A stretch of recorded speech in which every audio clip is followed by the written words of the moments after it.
This is an awe-inspiring event for me, and it's because of people like you, and it's because of the heroes that come in this building every day to make the impossible possible for the 576 students that are growing up in one of the lowest and the poorest zip codes in this city.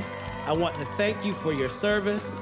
Thank you for being the giants on whose shoulders we stand every day, because you all fought and protect the very work that we do every day. You all allow us to be free.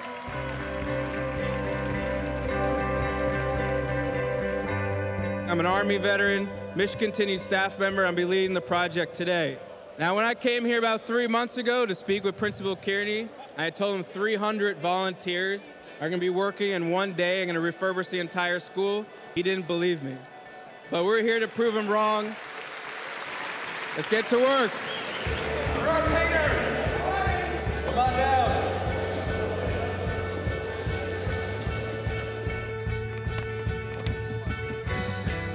Just if we can start scrubbing this here, spray down.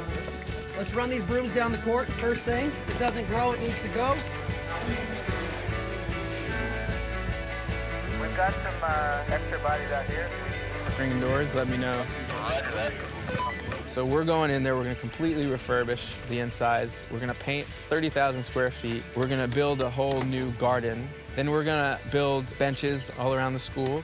And we're also gonna plant trees and clean the park here. How's it going? Awesome! No way. Nice to meet you. Nice to meet you. I did 4 years in the Marine Corps. When you get out, it's kind of like leaving the wolf pack. You know, you've been running, going, 0 to 60 in, 1.2 seconds, and, you've been with your wolf pack here for X amount of years, and then you get out and it's just like walking alongside the highway. Going to sleep and waking up to 6 howitzers screaming across the gun line, or machine guns opening fire, or the intense heat of the Afghan summer, all of it was pretty nerve-wracking. But you got used to it, which ended up being the hard part for transition. For me, I was definitely lucky when I got out. I had a full-time job, and by all means, on paper, I was a successful transition. But there's something that was missing. There was this sense of doing something bigger, the sense of purpose, the sense of identity. My identity had completely been changed. I was a leader for our country, and all of a sudden, I'm back to square one. Post-traumatic stress was something that didn't go away. It was something I was going to deal with for the rest of my life. They could give me, drugs that would sort of mitigate the symptoms, but they couldn't change my reality. Day-to-day functions were nearly impossible. I didn't have an answer anymore. I didn't have rank. I didn't have somebody I could ask, and I felt like I had no resources whatsoever. And I was done. I was going to kill myself, and I'm not even a little proud of that. That's like, for me, that's like a moment where I couldn't find any other reason to stay. I don't know how else to put it. Like, nothing tied me down anymore. With the lack of purpose, just kind of having no path at all, this is what leads people down those paths. Depression, veteran suicide. So a friend of mine told me about the Mission Continues. A friend of mine said, I'm a part of this really great thing. Would you mind if I gave your name to a recruiter? So just perfect, just brush away from wherever we're gonna be painting, gentlemen and ladies. If you don't see what's ahead, you have no target to aim at. So that's what a lot of people are suffering from. And that's why having an organization like the Mission Continues really matters, because you're taking somebody and helping them spin their life in the right direction. Using all the stuff that they used to do in the most positive and upbeat way.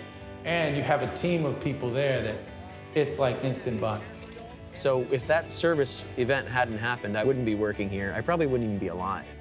But the real magic of what our program does, the real reason why it's powerful, is because it allows those interactions to happen between transitioning veterans, and you see that you're not alone.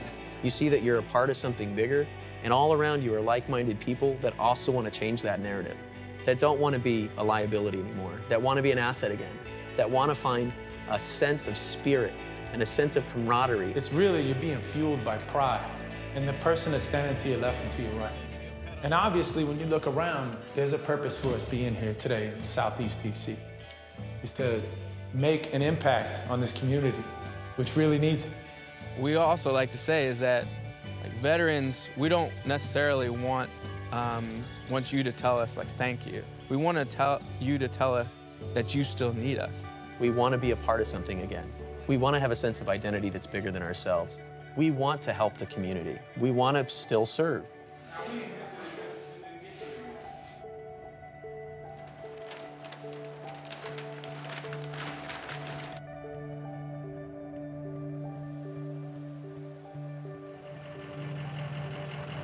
Good morning. Work hard, dream big, become great. Please prepare for today's announcements.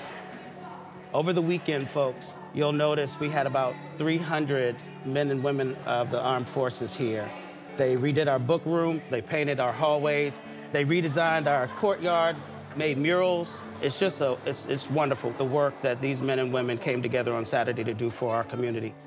We want to make sure that we keep the building as clean as it is now when you arrived.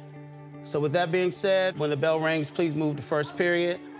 Be respectful, be responsible, be safe, be ready to learn.